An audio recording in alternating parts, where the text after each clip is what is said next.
part of our job as designers and creatives is we still sell. We sell to the end user, obviously, but more importantly, in the first wave of the big boss Nintendo, Mario type of fight level platform gaming, you still have to sell to your first team and then your management and then to their bosses.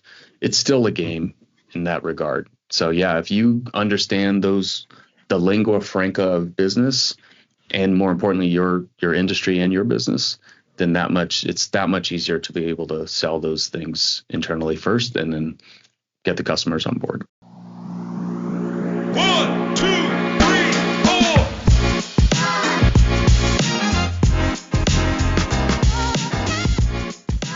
Welcome to the Uncut Design podcast, where I speak with design leaders at Microsoft who are shaping the future of user experiences.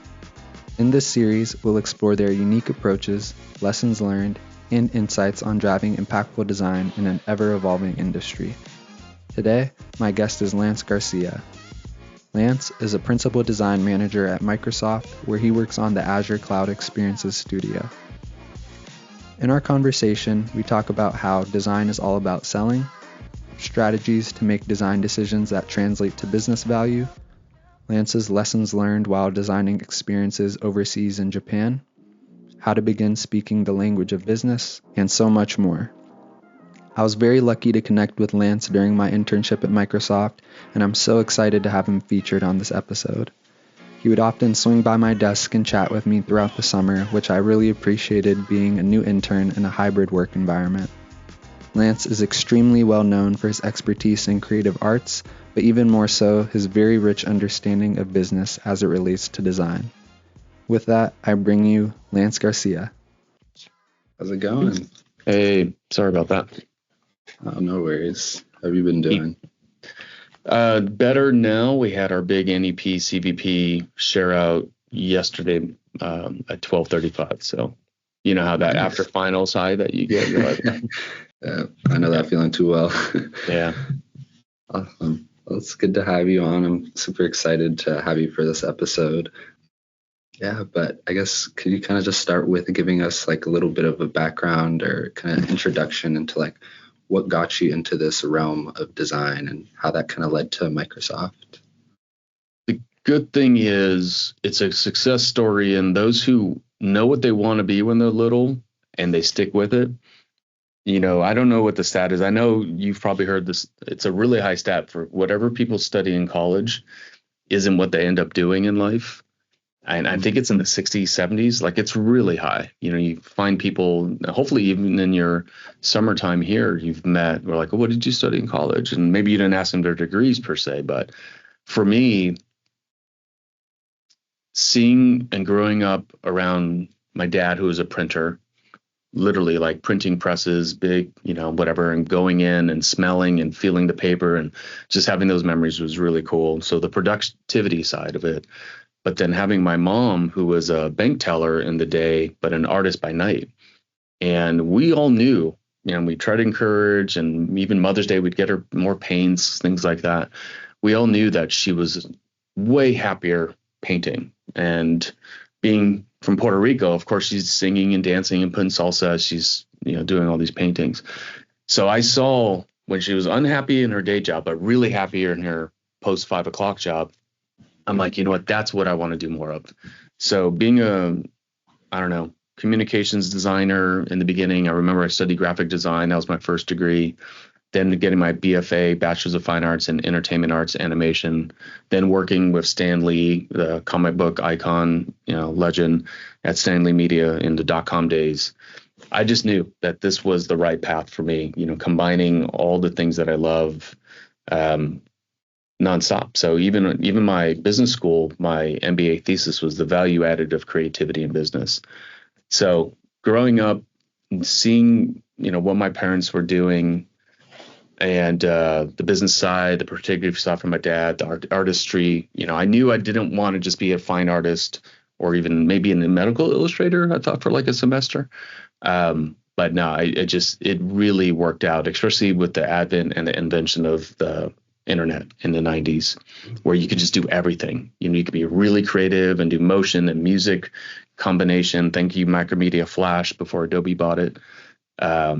It's just been an amazing ride. And the fact that I've got to go to and work in different countries like Japan for 7 years, and big companies like Sapient and PwC and now Microsoft, it was just, for me, it was a natural evolution because I just stuck with what I wanted to do, which is be, again, a communication artist, a designer through and through. And the fact that one thing led to another and eventually to Microsoft, which in the last 2 decades wasn't the thing that a designer would do. You'd go work in agencies like I did, and you go work at creative shops. And there just wasn't that many opportunities for product design people.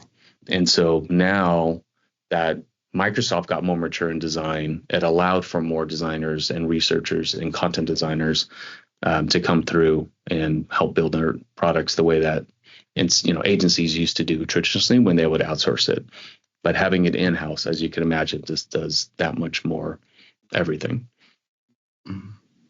Yeah, that's super powerful. I think being able to identify that early on, your passion, and really like stick for what you want to do. I think that a lot of people compromise that for money or for other reasons, and the fact that you're able to embrace that. And I think working for Stan Lee as well, like it's crazy. That's definitely not like a traditional background into UX, but I'm curious, is that kind of, or what would you say like helped differentiate yourself in such like a competitive field amongst other candidates?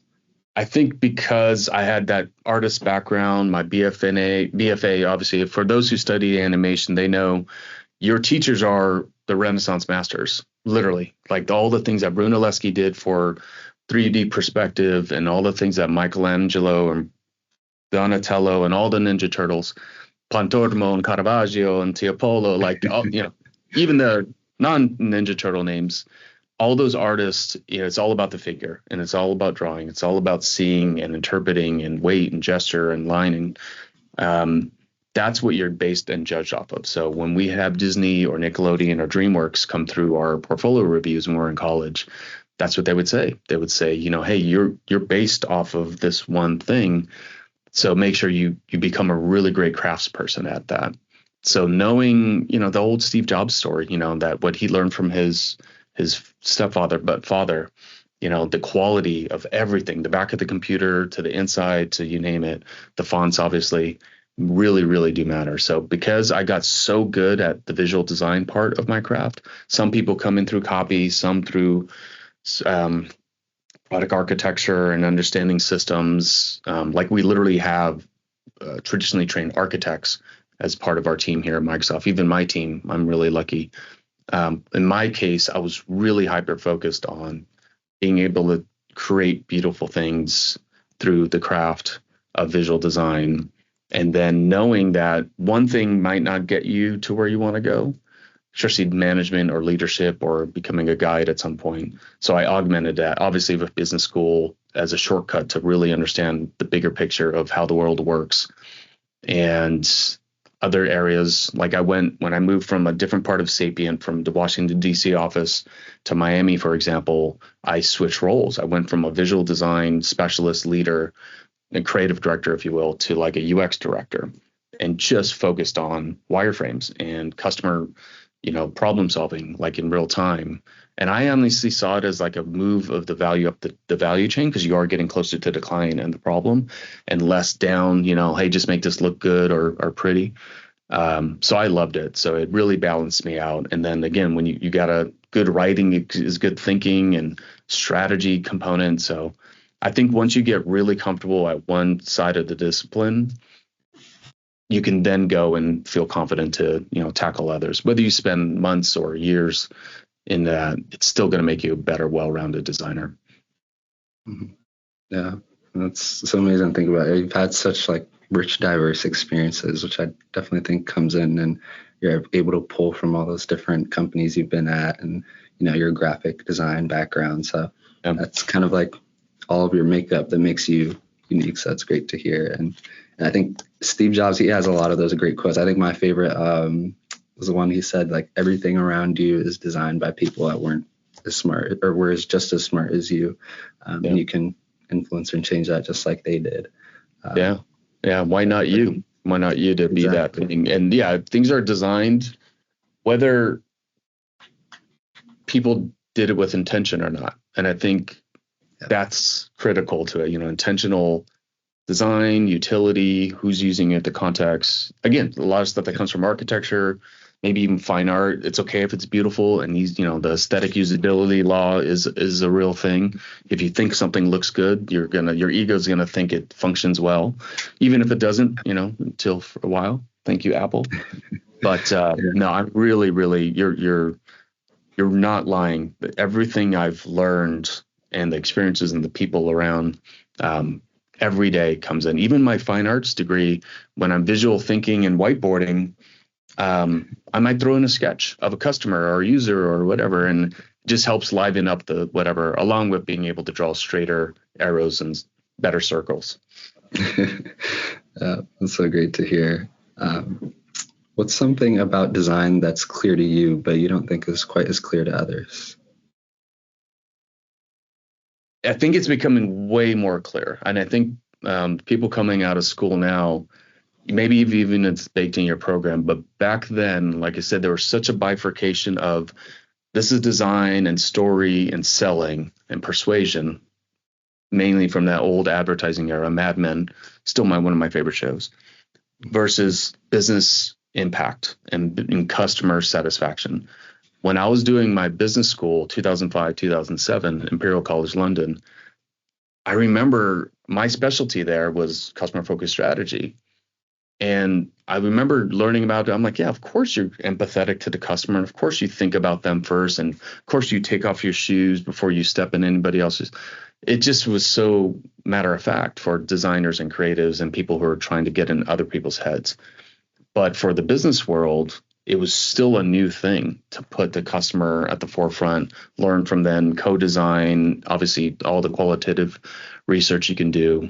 And now I'm decades later, I imagine that it's not only about the customer, but like how that affects the business and every line. There's a top line, sales, revenue. Revenue is another term, but also the bottom line. Like there's also things that we can do to save the company money. So design for it to have a true seat at the adult table, like I'm pretty sure it does now, along with operations and technology and marketing and strategy. We have to know all those other components that drive the business. And I imagine, like, I don't know what your program is teaching or not on that front, but just understanding how the company works, their strategy, their thinking, who the customers really are, is all part of being a great designer now. Yeah. No, I think that's a lot of value there. And I think a lot of, at least for my program, that's definitely like a lack of like kind of the business side of things, and still kind of got to go seek that out. Yeah, definitely. Unless you do like a double major or, you have a minor. Oh, see, that's a really good point. Maybe, hey, if I see people around me, my peers who, man, they can just do motion design like nobody's business, and they spend nights on it. And others, maybe they can draw better than I can. You can still level up and honestly maybe even get ahead if you do learn, like you're saying, the other components of this, not just soft skills. You sometimes innately have more of an aversion to connecting with people like you do, because you do podcasts and you aren't afraid to speak up. But other people, maybe they don't have that. But like, you know what, I'm going to be really, really good at understanding our business strategy. I'm going to be really, really deep into the financial numbers every quarter, especially if it's a publicly traded company like Microsoft is. Like I'm going to go back to the last financial reports. Every company has an IR or investment relations part of their website. It's really easy to find on Bing, not Google, or ChatGPT. Soon they're going to search it. But really, if you just went back and say, oh, wow, I've keyword, what the keywords are and what they're like. Apparently, if you look back at Amazon's last reports, voice and Alexa kept coming up. And then you go to their Indeed.com, for example, search, and like they were hiring for that exact same thing. So they're pretty public and out there in terms of like what the strategy is. So understanding every component of business, I think, could be really helpful. Yeah. No, that's kind of like my secret is like listening into those investor calls whenever they drop, and there's so much value there. I Right. think that's something a lot of people need to tap into. Yeah. Uh, Because imagine, how part of our job as designers and creatives is we still sell. We sell to yeah, the end user, obviously, but more importantly, in the first wave of the big boss Nintendo, Mario type of fight level platform gaming, you still have to sell to your first team and then your management and then to their bosses. It's still a game in that regard. So yeah, if you understand the lingua franca of business, and more importantly, your industry and your business, then it's that much easier to be able to sell those things internally first and then get the customers on board. love that. How would you say that designing for AI experiences differs from traditional UX design? I don't think it does at the heart. I have a lot of AI concepting pieces, let's call them, that I did last decade, 2012, 13, 14, for big industries, healthcare, financial services, and even we did a big art of the possible for the Veterans Affairs, the United States, the VA, basically. If you know anybody from the military, once you retire, you go into the VA and you get hopefully all the benefits that you deserve and have earned. So big art of the possible, and all of them had some component of AI, or if it wasn't like AI centric. And it wasn't that different. It was basically you start with the ideal customer experience first. And, if you can nail that, shortcutting how to buy a home like we did for the financial services story. For Intuit, it was the ideal employee experience because we're consulting with their internal HR team and technology team. But it really is, you just go out there first. And designers are literally made to go out first and invent and create and envision and listen first. And then when you go and you make it explicit, we did storyboards. In some cases, we did real life prototyping. In others, one, I combined the two, literally told a story using prototype and intermixing like a woman who was a single mom trying to get healthcare for her and her son. Anything, whatever it takes. We even did this massive, $500,000 like video, like a 3-minute video to showcase it, to take it to cross clients. So we're really good at storytelling, putting, again, designs to prototypes to stories to storyboards and scenarios together. But the AI component, for now, you have to like suspend your belief that there's some limitations. And that's what we would do with these other art of the possibles is like, okay, imagine if the technology wasn't an issue. Imagine if team silos wasn't an issue. And imagine if budget wasn't yet a thing. And that's the permission that you should give yourself to be able to go out and do these things. And also don't think 5-10 years in the future. Try to think more realistic. We call those jetpack futures. When the 50s, when they would design, we're all going to be using jetpacks in, by 1970. And it never happened. Or there's some funny videos where it did happen, but not very well.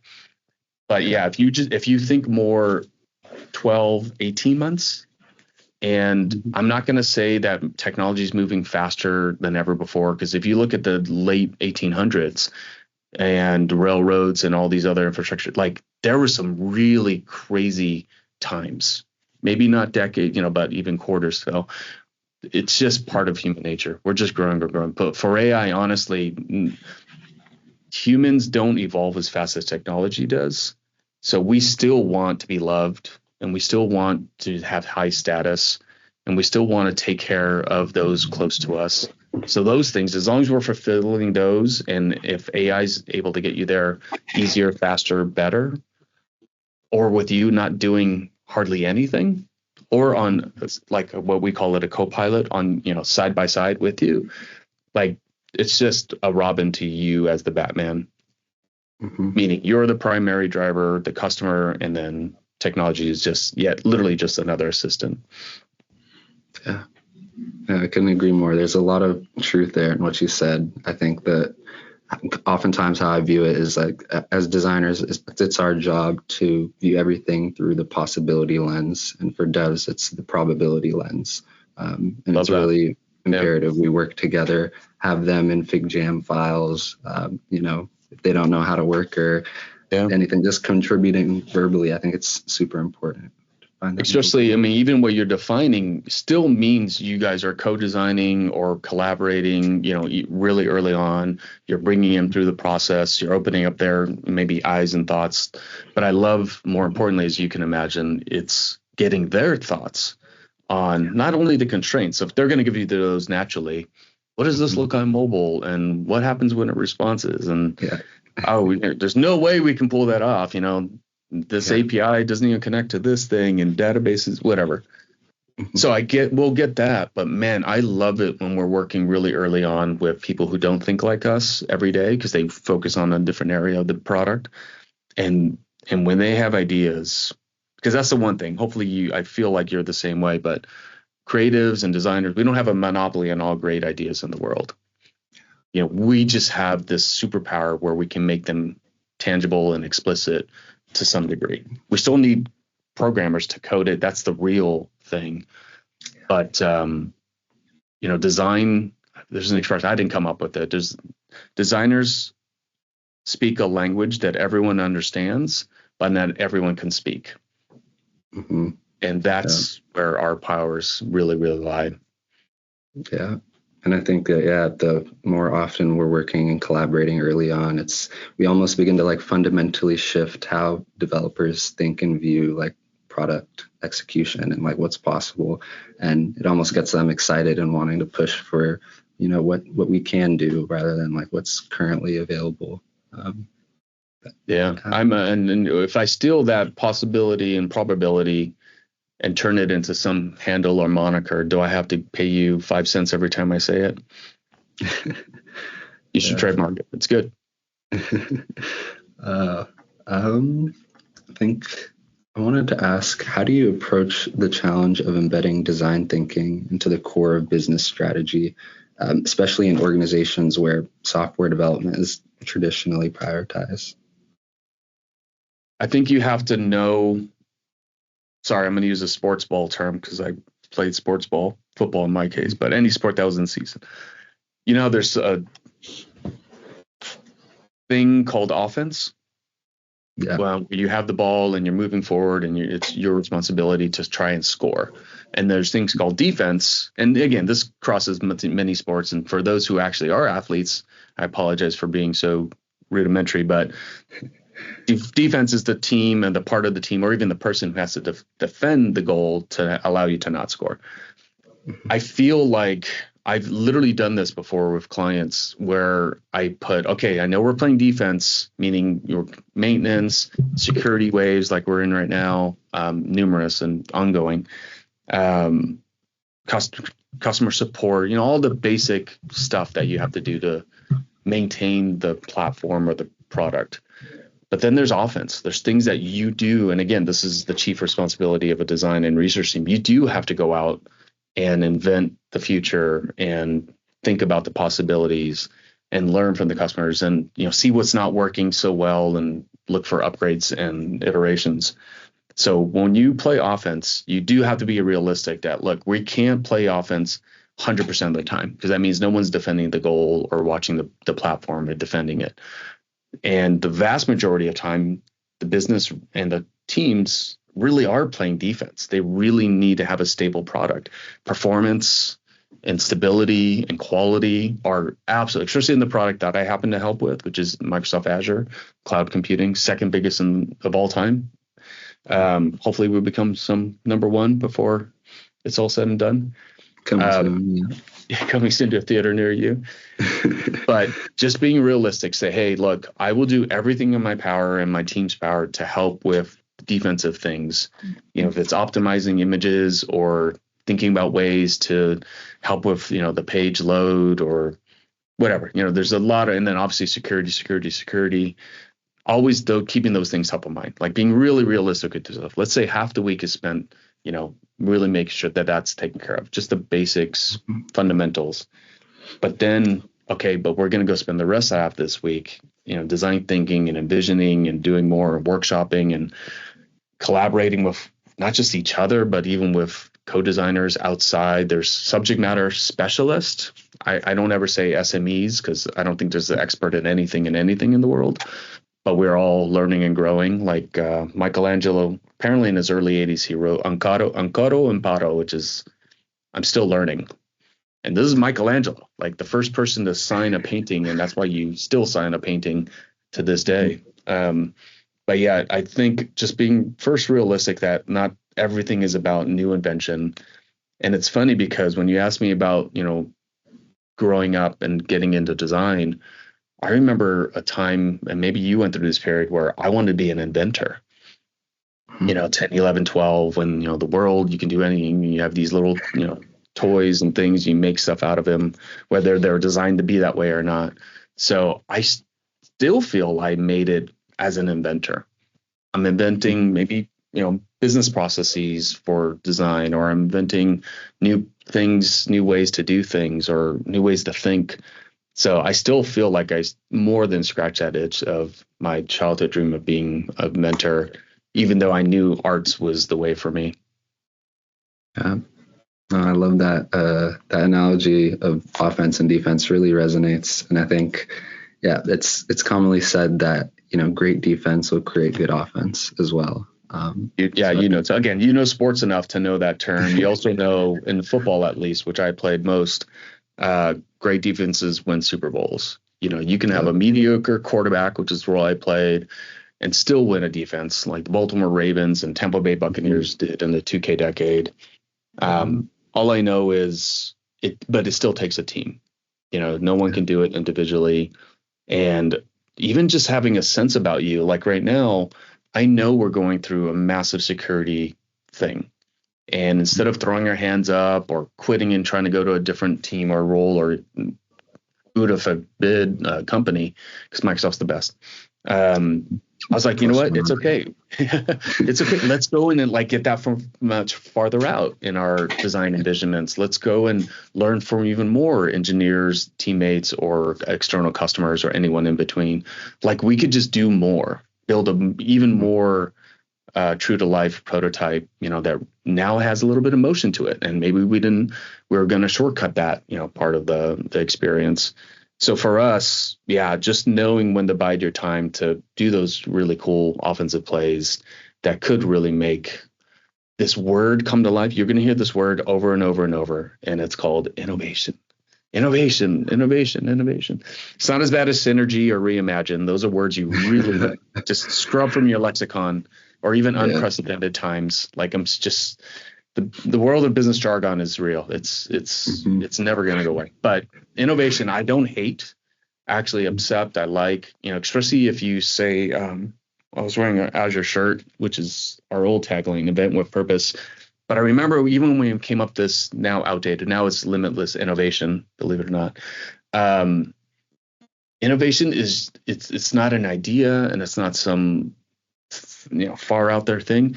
It has to have some kind of commercial value based off a new idea or a new way of thinking that hasn't been done before. So if you at least, hug and use that word innovation to your, and maybe you don't say it's what's that meme out there? Tell me you work at Microsoft without telling me you work at Microsoft. Yeah. Tech bro backpack or something. Yeah. Tell me as a designer. Tell me your solution is innovative, like they would say in Imperial College London, without using that word 5 times in your, explanation of it. So that's my challenge to you, Thomas. Whenever you come back with school projects and hopefully very, very soon, real world Microsoft products. Yeah, you just have that quiet confidence. It's the Mona Lisa smile. You're just confident, this is doing something that again, has commercial value and application, but absolutely is a new way to go about it. Yeah, no, that's amazing. I think, definitely you have to look at things with the glass half full rather than half empty. And I think that innovation, it almost comes naturally to us as designers. We try to push the bounds, and we're, I think, naturally curious, ideally. But there's a lot of value. And again, but if it doesn't have that business value, then it's just a concept. It's just an idea. It's just a mock-up. It's just, and then you might get frustrated. You might be like, well, how come this isn't being launched or built, or how come people didn't buy into this idea? So then that goes back to what we spoke about, like, well, you've got to go learn what the business and the customers really value, because it's both. There's customer needs, but there's also business goals. And that's where the magic happens, is when you can connect the two. Yeah, that's great. Piggybacking off that, I think, what would you say is like the most effective way to demonstrate the tangible business value of design to stakeholders who are primarily focused on metrics like revenue and ROI? Yeah, honestly, make it your own as well. Imagine if they have these dashboards and it's in a beat up Excel file or some PowerPoint, or whatever the tool. We use Power BI here, because we're Microsoft, and it's actually a really fantastic tool. It really is. It's so fantastic that two of our divisions try to claim it as their own. Fabric and also the business and industry Copilot team. Like, they literally put it part of their Power Platform and Fabric, which is out in the customer realm. They both claim Power BI. It's so good. Imagine you see it, and in order to really get a handle on what it's saying, offer to redesign it or just do it on your own for funsies. So imagine, how even when you're studying for school, sometimes you write things down and you get it in your head or whatever, and then you go and you take the test, and sometimes it magically transforms into your brain. But just studying something from afar and listening to whatever, it's not the same. You've got to do some kind of active learning, just like you do active listening when you're connecting with someone, networking. So for me, really getting a handle on the business metrics, and that's just one quick shortcut cheat kind of a thing. But if you internalize it some way, somehow, you either dissect it and present piece by piece, that will allow you in your natural day's work to make those connections back to the business metric. Like, okay, this team or product doesn't really care about monthly active users because we don't need a lot of people to make a lot of money. We just need big spenders. Or we know that we lose most of our customers right away, through the sales funnel, but the ones that we keep and retention is more important. So I'm going to focus on that. So that it just helps you. It literally is a map and a guide. I've never thought about it this way before, but it really is, when you're playing a video game and you see that little map in the corner and you zoom out or you hit a certain button on the control, it is your map. And it's up to you whether you can go everywhere all at once. You're a single player character in this game, but you can go one area, expose that fog of war, check it out, go to another one, and then figure out, can my design skills help, fix this one particular area. But yeah, if you just think it's an us versus them, like, oh, we're design thinking and we're doing all this strategy and concepting and envisioning, you guys should listen to us without you first doing the hard work to go in there and understand their world. Just like I know that understanding engineering and code and programming, you don't have to open up a scratch pad and know how to start coding straight away, but at least understanding the mechanics and the fundamentals, even know how to hack something to make it your own and work for you. It's just, to me, it's pretty basic, but it's also 20, plus years of going through it all to seem like that. Like, it's just a natural thing to do. Yeah, no, I love that so much. I've always kind of viewed it as like, we're working at a business that needs to physically generate revenue to pay your biweekly paycheck, right? And it's but you get paid. I don't get paid. Yeah. There's responsibilities, and that's that.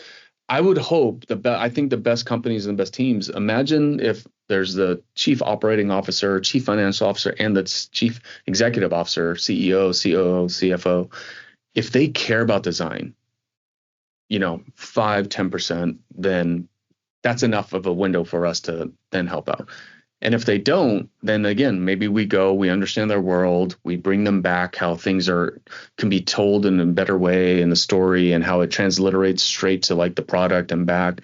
Then maybe it will open up their minds to, wow, design really is not just something that makes it look good at the end, but a key driver in the business. And maybe it'll open it up even more.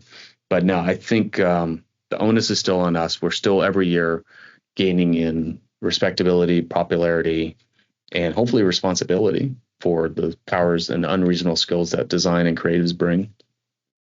Yeah, definitely. It's a big opportunity and advantage, I think, especially for designers early in career to, start thinking about that and really dive deep into how does this business work, what's driving it, the different streams of income. And yeah, you'll see those fruits pay off in due time.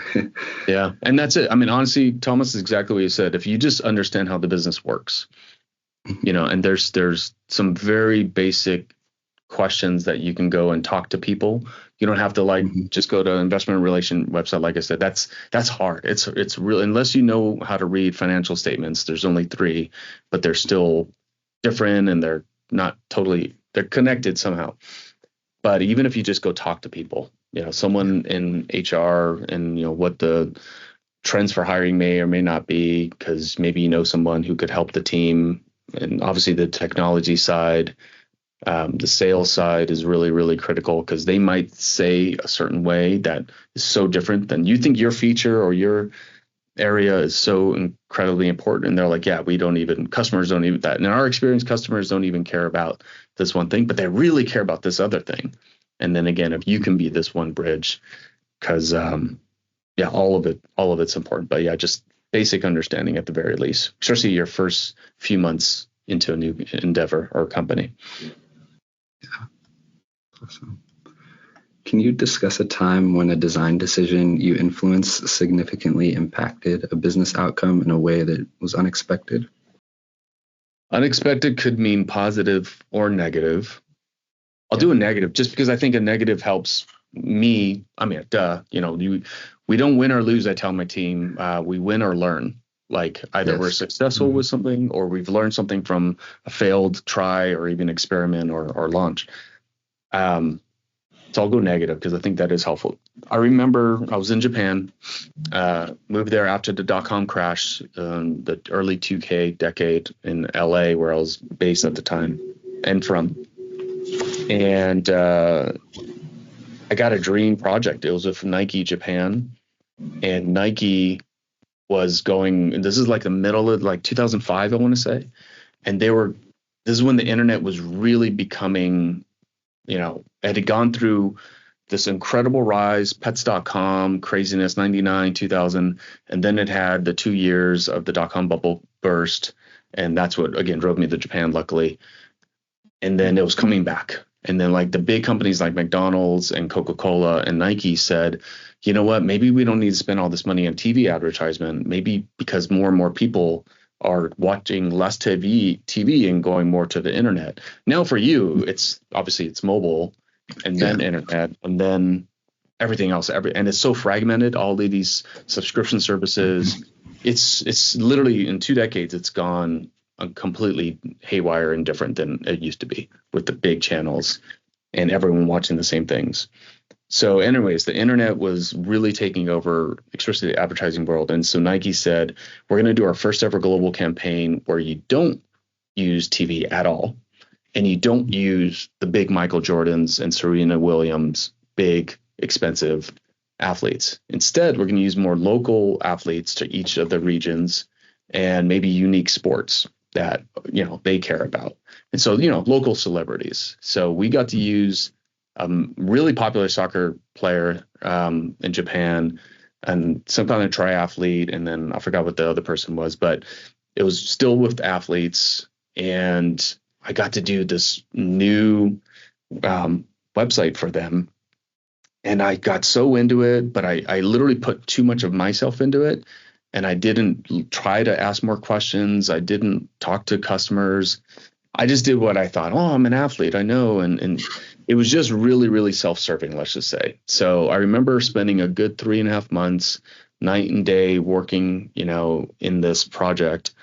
And then the project only lasted 2 months live. And then they went a different direction and they changed it. And I remember thinking, that will never happen again. I'll never not close myself off and think I have all the answers. I'll never not involve others. I'll never not do, consistent checkpoints with the client or the teammates or stakeholders. It was just too me. And I also vowed to never have a project last more ephemeral and shorter than the time that I spent on it, or me and the team to launch it.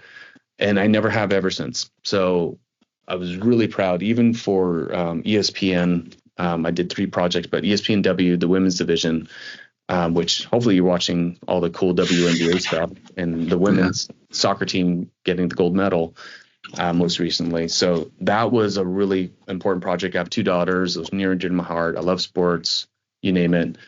And that website that we did, the new brand and the website, lasted for 7 years. And 7 years in internet time is a long time. And the same thing for ADT and MetLife and all these other projects that I did after the Nike project. They last for years and not only weeks like that one did. So, yeah, I think not getting out of your own headspace and thinking that you are everything, and more importantly, the customer, is obviously the wrong thing to do. And that was it just sucked that it was a lesson that I learned on a dream project like Nike for me, but it's okay. It's served me really, really well ever since then. Yeah. I love that story. And I think those lessons, they stick with you forever. You learn a ton from them. And I think that when you said like you're working in Japan, I think like there's definitely a different culture standard there when you're designing products for like Japan audiences. And I actually saw an article on this recently where they value like very exhaustive information and web design, or even if you look at like pictures of the food menus at restaurants, like they have the ingredients, the allergy notes, the calories, like all listed out. It's honestly like these giant posters, and it's great that they do that, and that's like the norm there. But if you kind of just go in operating off your assumptions, like there's definitely a lot of mistakes to be made. There really is 2 parts of that. There's, if you go to Japan or I luckily we go back every year. I have a Japanese wife and have Japanese daughters, so the grandparents, my other side, I still call it my second home. And imagine like 100 years old temple that hasn't been touched is sitting right here, and then literally to the left and right of it is these brand new high-rise buildings that have literally robots. Like on my apartment back there, you press a button in the kitchen and the bathtub would turn on and stop at the exact temperature that we wanted. And then a beautiful voice would tell you when it was ready. Like it's literally that dichotomy of old and respected and old, and then really, really new. And the same thing, either you'll think, oh no, Japan it's simple. Look, it has the most simple flag. They don't even have guidelines for their flag. Like they just trust people are going to make the right choice and not have the circle, bleeding over the edges of the rectangle, or be too small that you can't see it. It's literally that much trust they have in one another. But for the design, I experienced exactly what you said really early on. And you think of Japan, you might think of minimalism because of interior design, rock gardens for external, beautiful urban landscaping. But the truth is exactly what you said. My first project was for Sony Music Japan, and they were number 2. They don't like to be number 2 in anything, Sony. And so they wanted to become number 1. So we won this pitch, in typical agency world, you pitch first, and they chose us, and they came up, they liked my design. But then at the end they said, no, but we need to add all these other banners at the bottom because Japanese aren't ready for this. They literally added more stuff, to your point, because it was too clean and simple. Because I went in there with the right, obviously, foreigner mindset of like, oh yeah, Japan's so clean and simple. But then you're right, they value information and information overload, and that's even how the business. Because that way, if you have all the materials and I have all the materials and I have and inputs and resources, then we can make a calculated effort together on what might be the right path forward. Yeah, that's an amazing story. Thank you for sharing. How do you balance the need for innovation in design with the practical demands of business strategy, specifically in a complex industry like cloud computing? Repeat the question. Yeah, how do you balance the need for innovation in design with the practical demands of business strategy? Yeah, I think it goes back to that sports ball metaphor, unfortunately. Sorry, folks who don't associate with offense and defense. You just have to be really realistic. There's some times in a year, in a calendar or business fiscal year, as we call it, where design really needs to go out and shine and step up. And then a lot of time, if not the majority, you're just going to have to do, what's needed. It's the same thing. Imagine, like, I wish I can go and take my family to a really far out there, expensive European vacation, every month, or some kind of extravagant celebration. But, you still got to save, you still got to do all these things, you got to plan, you still got to wait, the right time for schools and work to coincide in terms of availability. It's kind of like that. Like, there's going to be some moments where you'll have the window to really shine and do great things, but it won't come out of thin air. If you are deep into the problem solving and the everyday fundamentals, performance, baseline things that you're trying to improve, then that's when you'll see those opportunity gaps of like, wow, we really aren't serving, like our homepage, for example, has been out there, it's outdated, and this is the true case for us. It's been 3 years. It really is time to come up with something new. And everyone has appetite for it, not just design. If you can make sure the business, the PMs, the engineering, everybody. And so now we're working on a new homepage because it's the right time. If we try to launch a new homepage and then 2 months later, hey, I want to do another new homepage and start from scratch and rebuild from the ground, it just isn't practical. So again, the more you understand everyone's demands and responsibilities, going back to understanding, different parts of the business, you'll know when the right time is to push.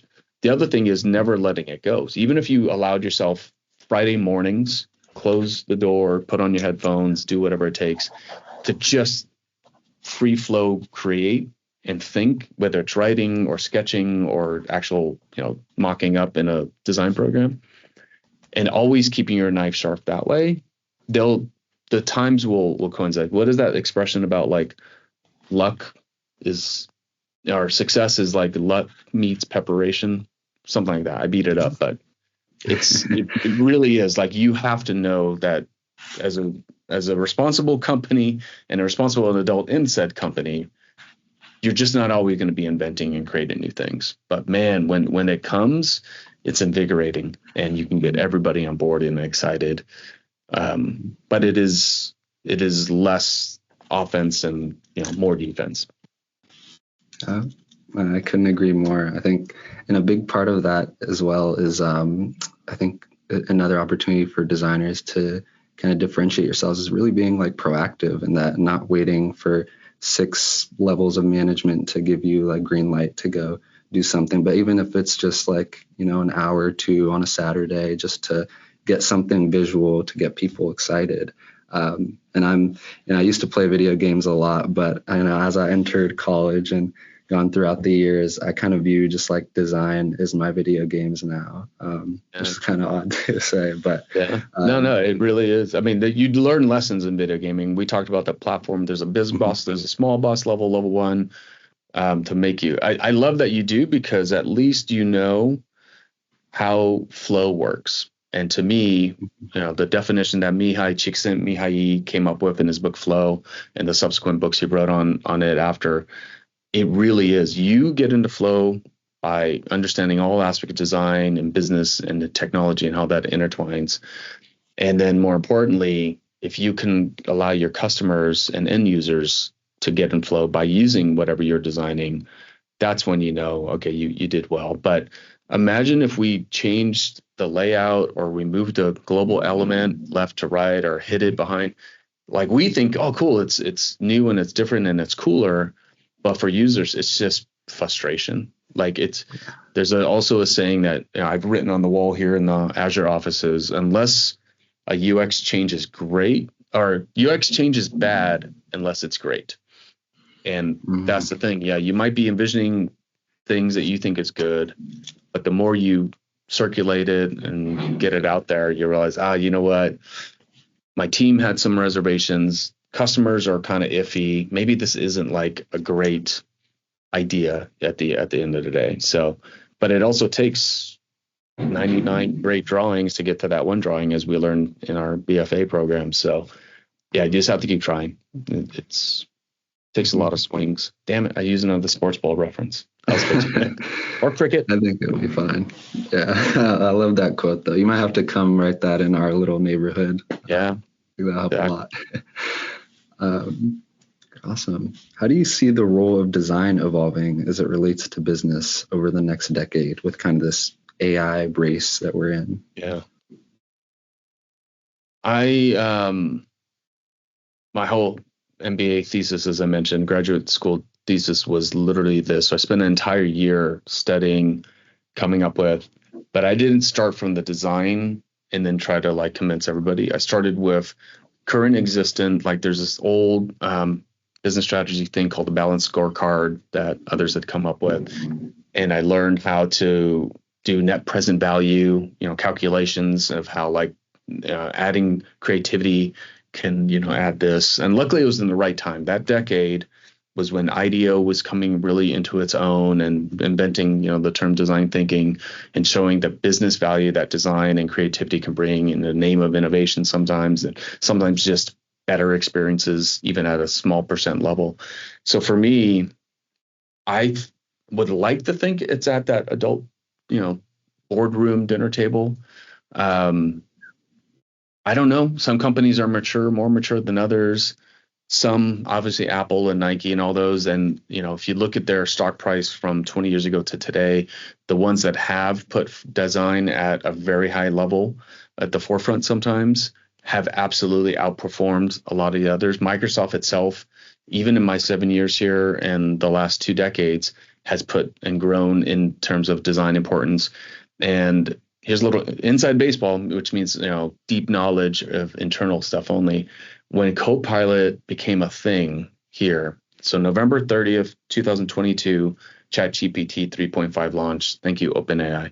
But of course, hopefully you've heard in August, 3 months prior, they actually sat with Bill Gates, Satya, and a bunch of the leaders here, and Sam Altman and a couple of the OpenAI came and demoed in their house, and they're blown away, as you can imagine. Like just absolutely, this is the holy grail of computing where we don't have to tell you, you're now using the interface to help build your own interface. And it was just mind blowing. And so that whole year, when we were trying to figure out what is Copilot, I helped with the Copilot mark and the global expression, and we're still evolving that.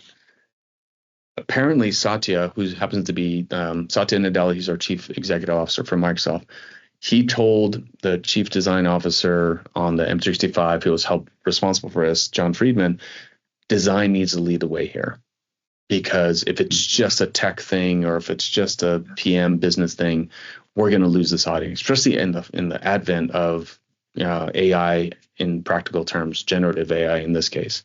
So I love it. I love that out the gate, someone like Satya, who is, I think he's the best chief executive officer on the planet. He's definitely has the numbers to back him up. More importantly, has the love and endearment of all of his workers here and hopefully some of the interns too. He's just phenomenal. He's just absolutely top 5 of all time, if nothing else. Mm-hmm. But if he can recognize that design needs to lead the way in this next wave of generative AI, and again, he's not saying we dictate or we tell everybody else. He meant, again, let's go out first. Let's come up with these scenarios and these tasks and these roles and these things that still haven't even been thought about because the technology is so early on and new. But let's at least go beta test it and let's pressure test it and kick the tire. You name it. Put a metaphor here. Just go out in front, basically. Yeah. That's amazing. Yeah, I love that little anecdote. And I think Satya has created such a great culture here. And, from kind of when he picked up as CEO and just like the large investment in cloud and, leading the way now with AI, it's like, yeah, the sky's the limit here. Yeah. Well, it's not hard to know why we miss social, we miss mobile, mm-hmm. and we miss search. We have Bing. It's fine. It's gotten way better thanks to, Copilot powers. But we were late to the game. We obviously Google and InfoSeek and Lycos and all the others, Ask Jeeves, had already experimented in the 90s. And we didn't get going till much later. And then social, obviously, and mobile, unfortunately. we're not going to miss AI. That's why we have so much investments and so much time and energy. I mean, this new design, our entire org, which houses Power Platform and Dynamics, they're now called the Business and Industry Copilot division. Mm-hmm. So they even baked in their name. That's next level smartness by their executive. I love that. So I think it's time for some lightning round questions. Just kind of rapid fire. Take as much time as you want with answering these. But I believe you're writing a book. So would you mind telling us a little bit more about how that's going, what it's about? It's funny because the book is an artifact of getting your thoughts down on paper. Duh. Mm-hmm. It's more of the courseware that I'm more excited about because I love teaching. And I promise if teachers could make if they didn't make a fifth of what a low-level hockey player made, I'd probably be a teacher right now. It was never a dream. I just enjoy it, as you know how it goes. The best way to learn is by teaching. And if learning and growing is my secret power to life of happiness, then why not teach to help even emphasize that more, accelerate that more? It really is about almost a continuation of my thesis, the value-added creative in business. Right now, it's either called MFA.MBA or the smartest designer in the room. And in the room means something we just talked about, the boardroom, where, if you're a Hamilton fan like I am, how Odom Jr. sang about, like, I wasn't in the room when it happened, basically being there in the moment when decisions are made. And this absolutely, it's not only the most frustrating thing for early career designers, like, man, I've got all these ideas and I really want it to happen. Everybody, like I talk to engineers, are like, we don't know why we're making this change or we're adding this feature. So again, doing whatever you can to be your superpower, bringing people along, making ideas explicit, visual thinking, like I'm pointing to a whiteboard over here that you can't see. But for me, the book is just a culmination of also something you said, all these experiences from schooling to experience to things and people that I've learned from along the way of how you can get yourself ready to get prepared for this, the things that you can do to learn about growing. So I can teach a bunch of things that are different angles of business meets design and then growing, individually. What can you do to become the next great thing and help design, again, level up? Because I really do find myself as a conduit between business and design and helping designers, of course, level up and understand the lingua franca businesses we talked about, but also, more importantly, helping business people understand the superpowers that we have. Yeah. That's amazing. Yeah, every time, we speak, I just come away with such a plethora of new insights. So I'm definitely going to have to read your book. We got to keep in touch and you got to maybe send me a draft to review or I'll be the first customer. Probably. That'd be amazing. That'd be amazing. Yeah. It really, and again, the book, the fun thing about the media age that we live in now, we put on headsets, we can have, real time collaborative sessions, learning sessions, literally both ways.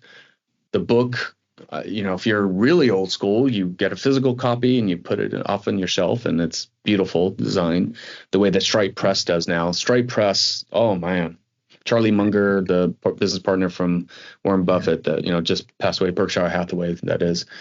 Yeah, that whole book series is really an inspiration. Like, okay, books could be really, really cool.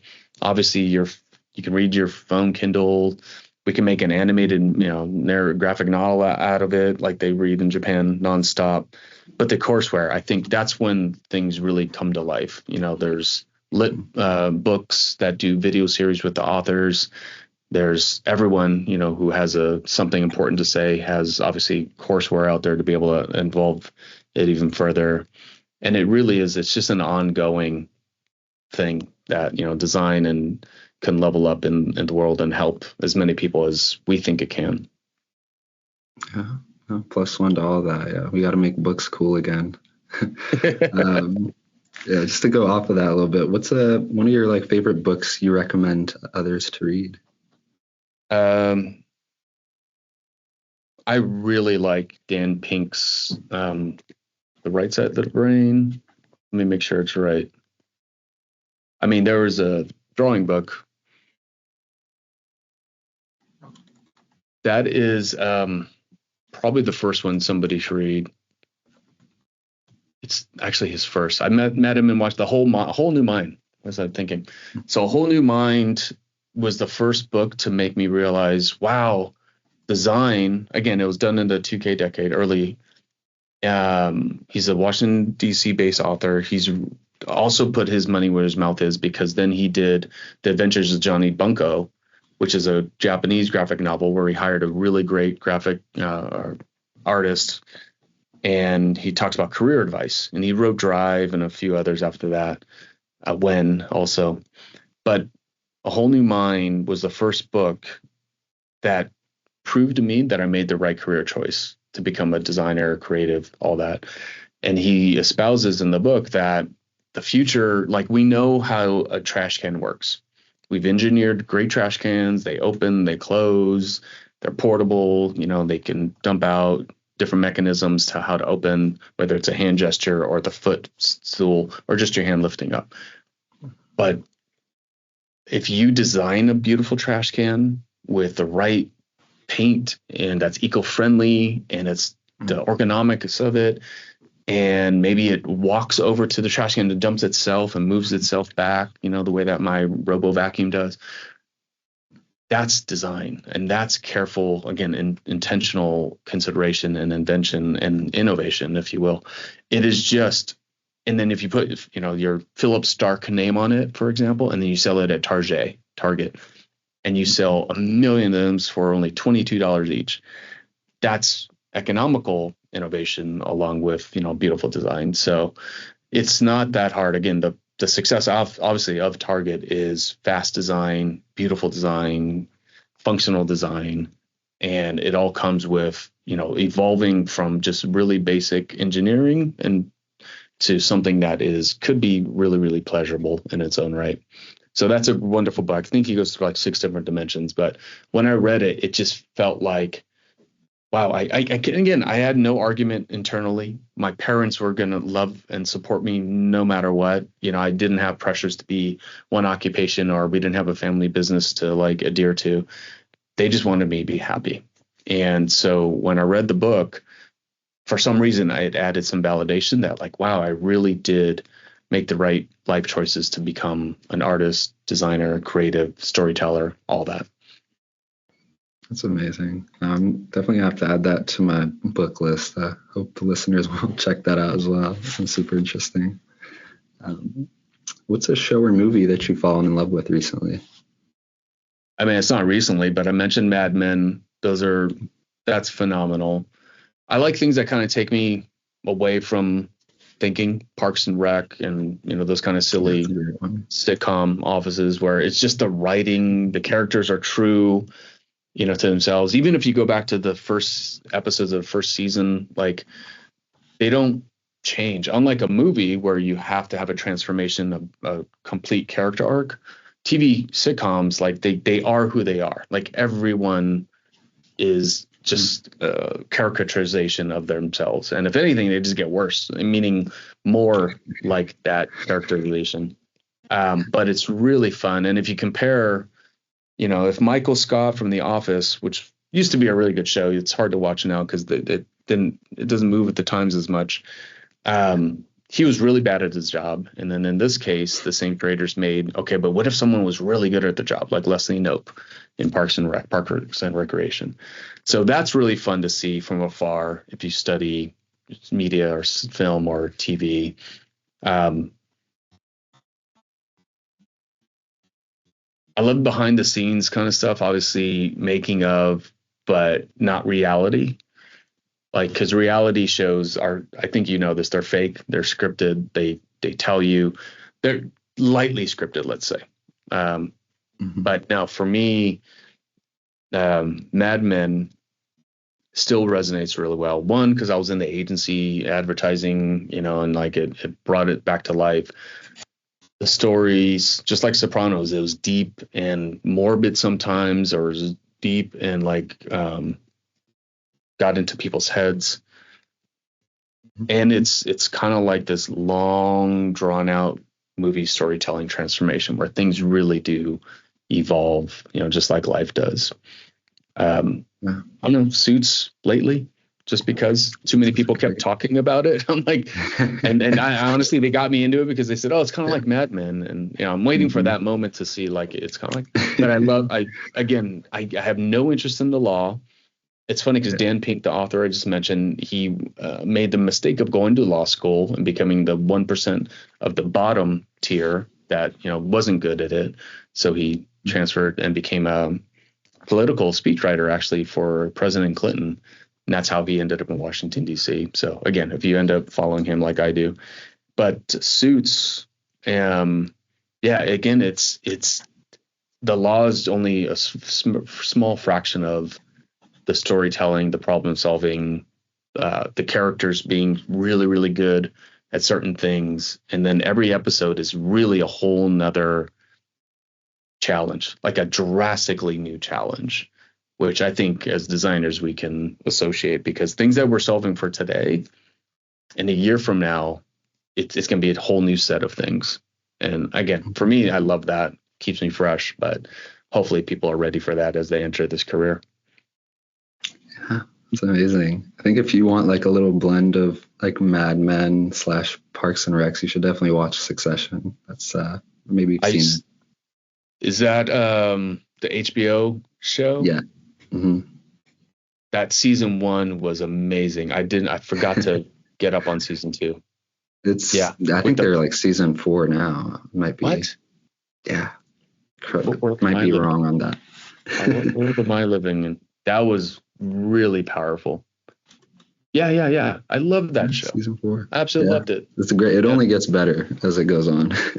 Wow, that's saying something. But it's you're right. It's there are just shows. And again, whether you rewatch something just for out of pleasure, just because it's, free brain calories and then gets you off of worrying or thinking about any one thing. Apparently, though, when you're in the design process, like Mad Men has a famous episode where they kind of, I think, stole everything. There's this book called by James C. Webb, How to Produce Ideas. It's thinner than thin, and it's written in the early 1920s, 30s, 40s, maybe. It's absolutely essential, again, for creatives, but it's a small book, and he goes through this 5-step process of how to create an idea, because his boss had asked him to kind of codify it. So Don Draper, in one of the episodes, kind of loosely talks about it, where he'll think about a problem, hear the brief, talk to the client, and then he'll go take a nap. And that's when the subconscious starts working on it. And then he comes back and, he comes up with the tagline or the solution of some kind. And watching TV and thinking that you're zoning out is actually not the right approach for that same, letting the mind marinate and do things, because it's too busy doing other things. And sometimes you might get lucky and, oh, wait, hold on. But it's different.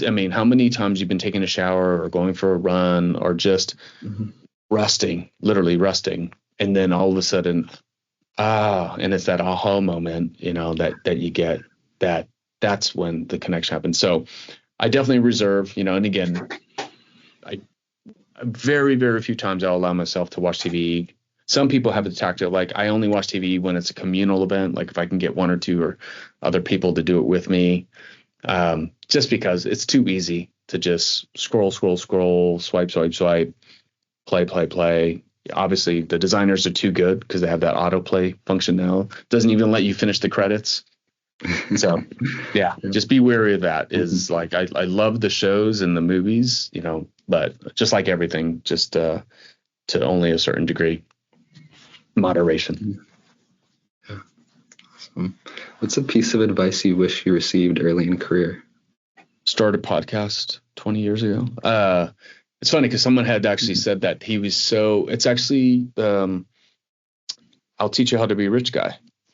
And I forgot his name at the moment, but it's literally one of the best books I found. And I've read a few on personal finance, because the one thing, like you said about your school right now, it doesn't share as much business insights or thinking or what to expect as maybe you would like personally.